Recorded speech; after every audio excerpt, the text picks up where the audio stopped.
you want them to win? Heck, why do you even watch? All of those questions come up in a scenario like the one that the hockey team's in, going through these final few games.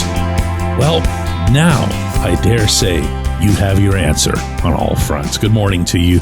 Good Friday morning. I'm Dejan Kovacevic of DK Pittsburgh Sports. This is Daily Shot of Penguins. It comes your way bright and early every weekday if you're into football and or baseball. I also offer daily shots of Steelers and Pirates in the same place that you found this. Blues 5, Penguins 4 in overtime last night in St. Louis.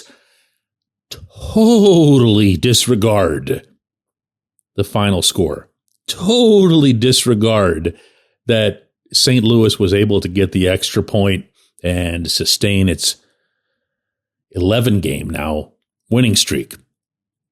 Totally immaterial for a couple of reasons. One, to do this backward, is that Chris Letang was sent off on the worst slashing call you'll ever see in overtime, which hands the opponent a 4-on-3 power play. The conversion rate on those is through the roof. The Blues didn't miss, and that was that. But going back toward regulation and seeing a couple of, I thought, really significant events for this franchise at the risk of overstating it. One of them, and I'm not even saying this to try to be funny, was watching a Mike Sullivan coached team deploy young players, brand new young players, in pivotal roles late in this game. Rutger McGroarty and Ville Koivunen were put out there, power play, a little bit of penalty kill for McGroarty. Final 2 minutes, when the Penguins were trying really hard to tie it up, 6-on-5 with Tristan Jarry pulled. Lo and behold, guess what happened with less than 30 seconds left? Yeah, Koivunen comes off the boards, cuts to the circle. Didn't look like there was anything there. He made something happen because he pulled one of the Blues guys toward him, sent the puck low to McGroarty. McGroarty goes in and just smashes the puck inside the far post to tie the score. His trademark, and I mean that from college and then eventually into the AHL celebration where he goes banging into the glass, super emotional. That's him. He lived that out. He experienced not just, quote unquote, my first NHL goal. He experienced what it was like to lift his team up. Koivunen experienced what it was like to lift his team up. And then to have the other guys on the rink, because it's a 6-on-5, are all some of your most important players.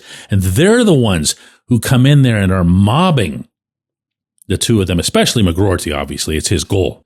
And then to have Sidney Crosby be one of those people, just a guy on the rink who's coming over to pat you on the head. That's a moment.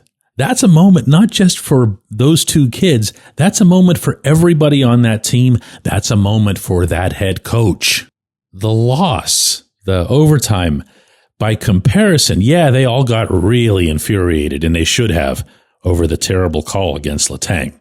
But compared to that, First, here's a little bit of McGroarty talking with Taylor Haas, our beat writer for DK Pittsburgh Sports, on the scene in St. Louis. Yeah, it was pretty cool, especially at that point in the game versus a team like that and how hot they are. It was pretty cool for Ville and I to do that on the same goal. We might have to split the puck in half, I'm not sure. Said it last summer, going to say it again. Pittsburgh will love this young man. Not like, love. Here's Sullivan on the same subject. Yeah, if we didn't think they were deserving, we wouldn't put them out there. We think they're making a difference, and so they're earning their opportunities. Obviously, Rutger gets a super nice goal. Ville makes a nice play, but there was more to it than that. Rutger chased the puck down prior to that, where if we gave them the separation, they might have hit an empty net. They don't, because he puts pressure on it. I thought they were terrific in that circumstance. Good stuff. Credit all around to everybody. Again, beginning with Kyle Dubas for making this decision, continuing on down through the ranks, through the coaching staff, through the team's leadership in the locker room for embracing these kids the way I saw with my own eyes that they have. Believe you me, it doesn't always fly like that in professional sports. But Sid and Brian Rust and Ricard Raquel and Eric Carlson and others have ensured that it does in this one. That was special. That was something that mattered. And it'll matter even more come October when we come back, J1Q. This episode is brought to you by BetOnline, your number one source for all your summer sports needs this season, from Major League Baseball, golf, NHL, NBA playoffs. Get the latest odds and lines, including all team matchups, player props, odds on just about everything that's out there. Head to the website today or use your mobile device to get in on the action. BetOnline, where the game starts.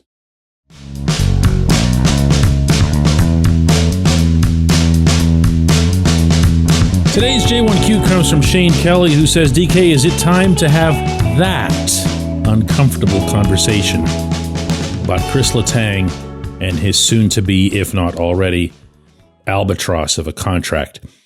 Shane, I think there are parallel tracks that can and probably should be had with this conversation that you're bringing up. The conversation, of course, I mean, I'm just going to flat out say it, is that you wouldn't want Letang around anymore. Now, I think that's a fair thing to talk about. I'm not saying that I would do it. I'm not coming anywhere near saying that I would do it. But I think it needs to be had in a very different vein than whether or not he's worth it. And let me tell you what I mean by that. To start, a little background. Letang is now 37. He is playing on a 6-year, $36.6 million contract that he signed when Ron Hextall was the GM. And that's obviously an average annual value of just a little more than $6 million per year. That pay and that cap hit are actually okay with the value that he brings. I don't have an issue. I've been raising this a lot, it seems, as it relates to Evgeny Malkin. I can do the same thing with Letang. What he's getting paid isn't ripping anybody off in any context, including percentage of cap. He logs a lot of ice time. He's out there on your power play. He's out there on your penalty kill. But by the time you get to the end of this contract, and that'll come with the end of the 2027-28 NHL season, he's going to be 41 years old. Now, take this from someone who's doing an awful lot of discussion regarding another team in town about someone who's already that age. It's not exactly a picnic for athletes when they cross that line into their 40s to perform, to move, to function at a level commensurate with athletes who are literally half their age. One of the things that I see in Letang's game this season that I haven't liked, and there's been more than one, but the one that really stands out for me is that throughout his whole career, and I'm taking absolutely nothing away from his career, I will repeat until I'm purple in the face that he's the best defenseman in franchise history, in addition to a whole lot of other good things. But what he's been able to do through the overwhelming majority of that career is make mistakes and then compensate for them because he's always able to recover, because he has the unbelievable stamina and speed and, wherewithal and everything else. What he's going to have to do in his career for it to not continue to go the way it did this season, and in fact for it to not continue to just decline, is he's going to have to redistribute that energy that he's used to investing after he makes a mistake, to the front of the process, meaning don't make the mistake in the first place. I'll give you an example. Overtime. The Blues had been trying to spring Jordan Kyrou all night. They did it once. In regulation, he got a clean breakaway out of it, scored a big goal. Really nice play by St. Louis, not taking anything away from them, but Letang was on the ice for it. They get to overtime. Again, they throw the home run pass to Kyrou. Kyrou comes up on Letang, and Letang just, you can beat me, but if you beat me, I'm just going to catch you from behind because I'm Letang. Well, guess what? You're not anymore, at least not by all appearances. Kyrou makes one cut to the outside. Letang looks kind of like, this is going to sound mean, Ryan Graves, just getting cleaned up there at the blue line. Now, Letang goes and chases after him because that's what he's always done. He reaches around him. He gets called for a terrible, terrible, terrible penalty. But you want to know something? He didn't have to put that official in the position to make any call, good or bad. All he needed to do was to not get dusted in the first place. That can't continue. The level of defensive play by this team's defensemen, that's plural, can't continue. I'm talking now about Letang, Graves, Matt Grzelcyk, Erik Karlsson. The actual mathematical majority of this team's defensemen get exposed on home run plays like that and breaks all the time. Look at the Blues' goals last night. Most of them were just like that, 2-on-1s, clean breakaways, partial breaks. If Letang's just going to be part of that until he rides it out, no, that's not good enough. And some way or another, that's going to have to be addressed. I appreciate the question. A tough one, but a fair one. I appreciate everybody listening to Daily Shot of Penguins. We'll be back with another one of these on Monday.